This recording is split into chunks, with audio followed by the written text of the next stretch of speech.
Muy buenos días, gente de YouTube. Estoy aquí para presentarles sobre una exposición y tarea de una materia conocida como aplicaciones móviles dentro de mi carrera como ingeniería de software en la Universidad PUSEM de Manabí. Esta es una tarea también con video tutorial, conocida como como la materia de tecnologías de información y comunicación, también conocida como TIC, para una parte de video tutorial. Yo voy a hablar de un tema libre, conocido como la arquitectura de aplicaciones y de persistencia, que va a ver básicamente sobre eh, varias partes como para hacer una aplicación en móvil en Android Studio.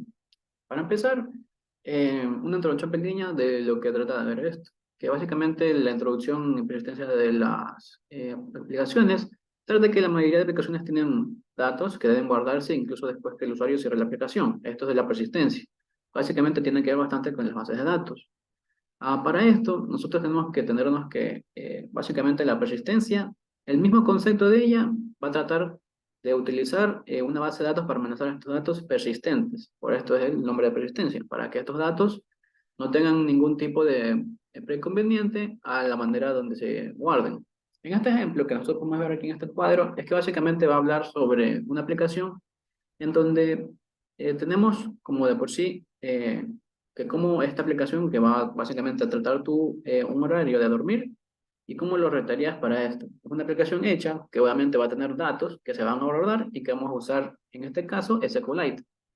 Para hablar de SQLite es básicamente un sistema de vector de datos relacionados con contenido en una relativamente pequeña, escrita en C. El C lo conocemos como uno de las mejores, o sea, uno de los lenguajes de programación más conocidos, o antes más conocidos, también conocido como la abuela de la programación, en varios tipos de clases. También un concepto rápido de persistencia es que la persistencia en Android consiste en tres tipos de almacenamiento con un propósito muy específico, como preferencias para compartidas, almacenar archivos en memoria, base de datos de SQLite, y así en adelante. Ahora, ¿qué es Android Jetpack? Android Jetpack es un conjunto de componentes y herramientas de orientación para crear excelentes aplicaciones de Android, lo cual permite que los componentes de Android puedan reunirse en una biblioteca de soporte y así los componentes de arquitectura existentes organizar como así en cuatro categorías: arquitectura, UI, fundación y behavior, también conocido como comportamiento. Cada uno de estos va a tener su propio tipo de llamativa.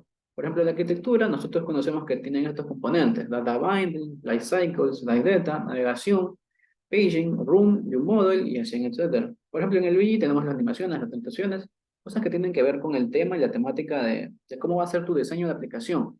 La fundación, en cambio, vamos a tener que ver como tipo test, básicamente ya compatibility, que esto tiene que ver más en el Gradle y cosas como el Android Jetpack va a permitir a la aplicación desde su propia fundación para el código de programación tenga sus propias llamativas en código. El behavior o el comportamiento básicamente son cosas para el usuario y también cosas que permite el usuario así tener un intercambio entre el usuario y la aplicación, para que la propia aplicación no tenga como si un mal desarrollo o rendimiento en el uso para que el procedimiento no sea tan difícil.